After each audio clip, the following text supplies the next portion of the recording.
Hello friends, आज हम लोग बात करने वाले हैं आपके गुलमोहर बुक के अगले चैप्टर के बारे में, जिसका टाइटल है माय अननोन फ्रेंड और इसे लिखा है स्टीफन लीकॉक ने। ये एक बहुत ही फेमस कैनेडियन ह्यूमरिस्ट थे। ह्यूमरिस्ट मतलब इनकी कहानियाँ मजाक, मस्ती और कॉमेडी से भरी होती थी। इन्होंने कई सालों तक टीचर के रूप में भी काम किया था। इनकी कुछ पॉपुलर बुक्स हैं लिटरेरी लैप्सेस, नॉनसेंस नॉवेल्स और sunshine sketches of a little town. सबसे पहले हम लोग ये जान लेते हैं कि इस कहानी में आखिर है क्या। कई बार आपने न्यूज़पेपर आर्टिकल पढ़ा होगा या सुना होगा कि ट्रेन में सफ़र कर रहे एक व्यक्ति को किसी ने नशीली मिठाइयाँ या खाना खिलाकर उसका सारा सामान लूट लिया। ये कहानी भी कुछ ऐसी ही है। इसमें एक व्यक्ति दूसरे व्यक्ति को लूटता तो है, लेकिन नशीला खाना खिलाकर नहीं, बल्कि बातों में फंसाकर। वो कैसे? ये तो आप लोगों को ये पूरी कहानी सुनने के बाद ही समझ में आएगी। इसमें मेनली दो कैरेक्टर्स हैं। पहले तो हमारे ऑथर जो पूरी कहानी को अपने शब्दों में नरेट कर रहे हैं, और दूसरे एक अजनबी जो प्रिटेंड करते हैं यानी दिखावा करते हैं कि वो ऑथर के फ्रेंड है, पर एक्चुअली में वो फ्रेंड नहीं है उनके। तो आइए शुरू करते हैं इसे।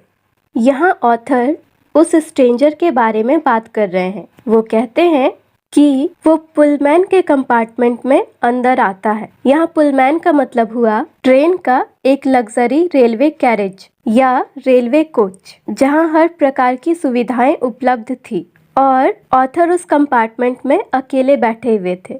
उस स्ट्रेंजर ने लंबे और बहुत ही महंगे ओवरकोट पहने हुए थे और उसके हाथों में $50 सूटकेस था। यहाँ $50 सूटकेस का मतलब ये नहीं है कि उस सूटकेस का कॉस्ट $50 था। इसका मतलब ये है कि वो सूटकेस बहुत ही ज़्यादा एक्सपेंसिव था, बहुत कीमती था। जैसे आपके फ्रेंड सर्कल में अगर किसी की स्माइल बहुत अच्छी है तो आप लोग बोलते होंगे कि यार तेरी स्माइल $1 मिलियन वाली है। इसका मतलब ये नहीं कि उसकी स्माइल की कीमत $1 मिलियन है। किसी की स्माइल की कोई कीमत तो नहीं लगा सकता ना।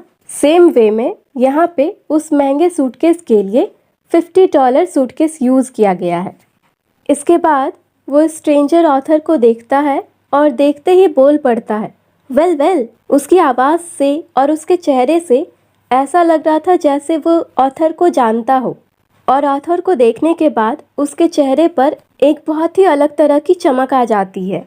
उस अजनबी की आवाज़ सुनकर ऑथर भी उसे वापस से रिप्लाई दे देते हैं, वेल वेल। जैसे हम सब नॉर्मली अगर किसी को देख के हाय करते हैं तो हमें भी रिप्लाई में हाय हेलो मिल जाता है। सेम वे में दोनों अभी एक दूसरे को ग्रीट कर रहे हैं।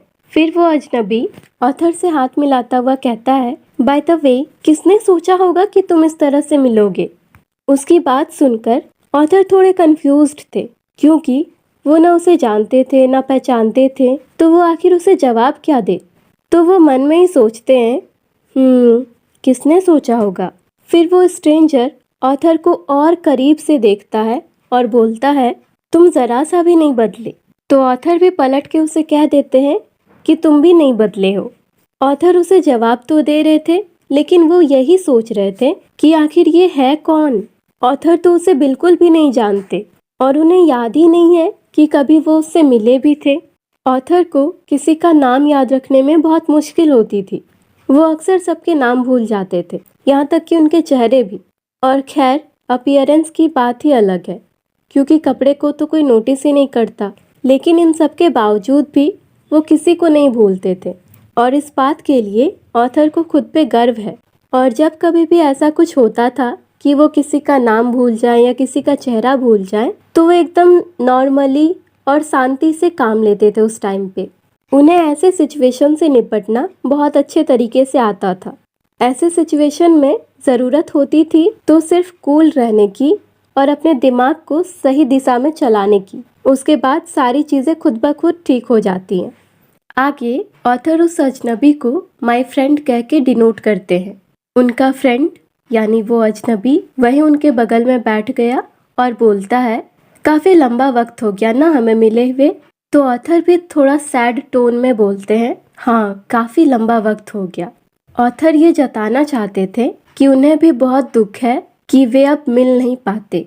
फिर आगे वो कहता है, लेकिन ये वक्त भी बहुत जल्दी गुजर गया है ना? तो ऑथर भी जवाब देते हैं, हाँ, बिल्कुल एक फ्लैश की तरह, एक झलक की तरह।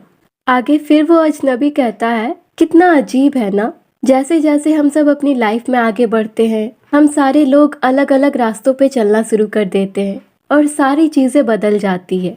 मैं अक्सर इसके बारे में सोचता हूँ और कभी कभी तो मैं ये सोच के बहुत ज्यादा हैरान हो जाता हूँ कि अब हमारी पुरानी गैंग कहाँ होगी।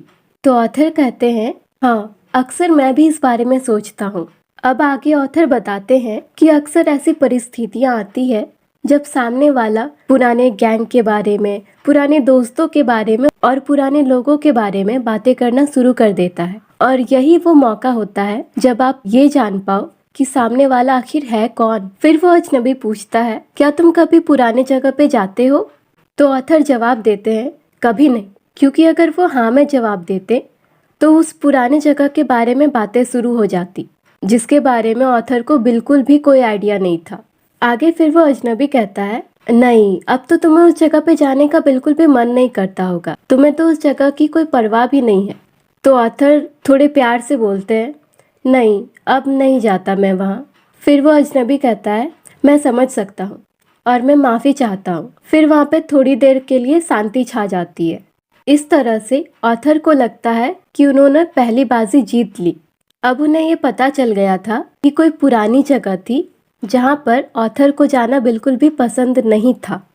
फिर वो अजनबी कहता है, मैं कभी कभी पुराने दोस्तों से मिल लेता हूँ और हम अक्सर बातें करते हैं कि तुम कहाँ होगे, क्या कर रहे होगे। ऑथर मन में ही सोचते हैं, कुछ नहीं, बेकार ही, लेकिन वो कुछ बोलते नहीं है। अब ऑथर को पता था कि ये वक्त है बोल्ड स्ट्रोक का, यानी रिस्की स्टेप उठाने का। अब बारी है उनके क्वेश्चन करने की, ताकि उन्हें ये आंसर मिल सके कि आखिर में वो इंसान है कौन। तो उन्होंने वही मेथड यूज किया जो अक्सर वो अपनाया करते थे। उन्होंने बिल्कुल कॉन्फिडेंटली बोलना शुरू किया। तो ऑथर कहते हैं, और बताओ, बिली कहाँ है? उसकी तरफ से कोई खोज खबर आती है या नहीं? ऑथर के हिसाब से ये बिल्कुल सेफ लाइन था, क्योंकि हर गैंग में कोई ना कोई बिली नाम का मिल ही जाता था। तो वो अजनबी कहता है, हाँ बिल्कुल, बिली अब मोंटाना में रैंचिंग करता है। रैंचिंग का मतलब एक बड़ा सा फार्म जहाँ पर काव, हॉर्स और सिप की ब्रीडिंग की जाती है, उस जगह की देखभाल करना। आगे फिर वो कहता है, पिछले स्प्रिंग में ही तो मैं बिल्ली से शिकागो में मिला था, और तुम्हें मालूम है अब वो काफी मोटा हो चुका है, लगभग 200 पाउंड का। तो ऑथर खुद में ही बुदबुदाते हुए कहते हैं, नहीं, मुझे कहाँ से पता होगा। फिर ऑथर आगे उससे पूछते हैं, अब पीट कहाँ है? ऑथर के हिसाब से ये भी एक सेफ ग्राउंड था, क्योंकि पीट भी एक बहुत कॉमन नेम था सारे गैंग में। तो वो अजनबी उससे फिर पूछता है, तुम्हारा मतलब बिल्ली का भाई? तो ऑथर भी हाँ में हाँ मिला देते हैं और कहते हैं, हाँ, बिल्ली का भाई पीट, मैं अक्सर उसके बारे में सोचता हूँ। इस पर वो अजनबी आंसर देता है, ओह बेचारा पीट, अब तो वो काफी बदल गया है, वो सेटल हो चुका है। और फिर हंसते हुए कहता है, पता नहीं पीट ने शादी क्यों कर ली। इस पर ऑथर भी हंसना शुरू कर देते हैं। ऐसे सिचुएशन में जब किसी इंसान की शादी की बात हो रही हो तो ये काफी फनी हो जाता है। अजनबी फिर आगे कहता है, मैं अक्सर तुम्हें लेटर लिखने के बारे में सोचता था। फिर थोड़ा दुखी होते हुए आगे कहता है, स्पेशली तब जब मैंने तुम्हारे लॉस के बारे में सुना। इस पर ऑथर खामोश रहे, क्योंकि उन्हें पता ही नहीं था कि उन्होंने क्या खोया था।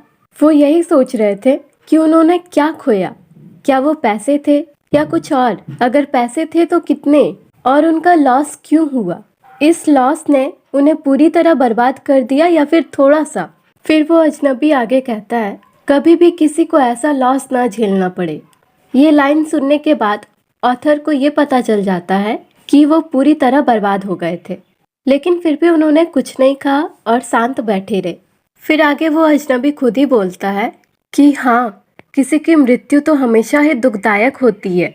ये सुनकर ऑथर को लगभग खुशी के मारे हिचकी आने वाली थी। वो सोचते हैं, ओह, तो ये मौत की वजह से लॉस था। अब तो ये बहुत आसान है। ऐसे केसेस में जहाँ किसी की डेथ हुई हो, उसको मैनेज करना आसान काम हो जाता है। सामने वाले को बस बैठना होता है और वेट करना होता है ये पता चलने का कि मौत किसकी हुई थी। तो ऑथर इस पे धीरे से बोलते हैं, हाँ ये तो बहुत दुखद है, लेकिन इसके कुछ दूसरे साइड भी है। तब वो अजनबी बोलता है, हाँ बिल्कुल सही, वो भी ऐसे एज पे। फिर आगे वो अजनबी सहानुभूति जताते हुए कहता है, अंत तक वो कितने ज़्यादा स्ट्रॉन्ग और ब्राइट थे। यहाँ अभी हमें पता नहीं है कि मेल के बारे में बात की जा रही है या फिर फीमेल के बारे में। ऑथर अब और ज़्यादा श्योर होते हुए कहते हैं, हाँ वो मौत से कुछ दिन पहले तक आराम से उठकर बेड पे बैठते थे और स्मोक करते थे। ये सुनकर वो अजनबी कंफ्यूज हो गया। वो कहता है, व्हाट? तुम्हारा मतलब तुम्हारी दादी माँ स्मोकिंग करती थी? एक्चुअली में ऑथर को पता ही नहीं था कि बात किसके बारे में हो रही है। उन्हें लगा कि कोई यंग एज का उनका कोई भाई या कजिन होगा। अब ऑथर को खुद पे ही गुस्सा आ रहा था। वो सोच रहे थे कि क्या मेरी ग्रैंड मदर के बारे में बात हो रही थी।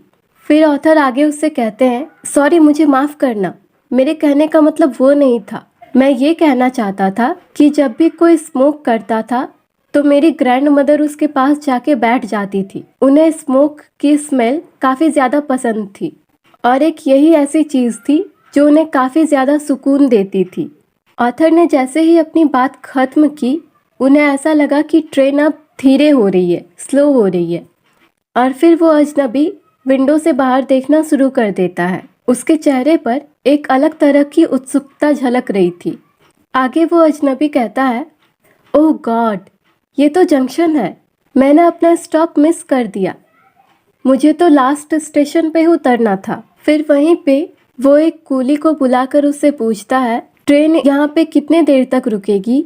तो उसे वापस आंसर मिलता है कि बस 2 मिनट, क्योंकि ये ट्रेन पहले ही लेट है, इसलिए टाइम के मेकअप के लिए बस 2 मिनट ही रुकेगी। यहाँ पे सी का यूज़ ट्रेन के लिए किया गया है। वो अजनबी अब थोड़ा घबराया हुआ लग रहा था।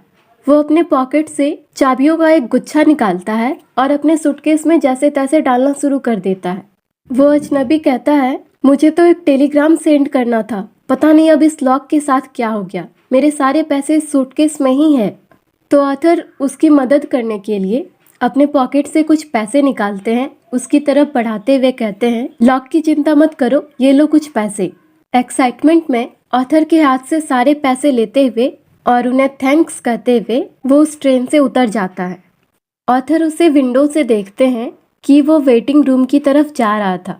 उसे किसी चीज़ की जल्दी नहीं थी, वो एकदम आराम से जा रहा था।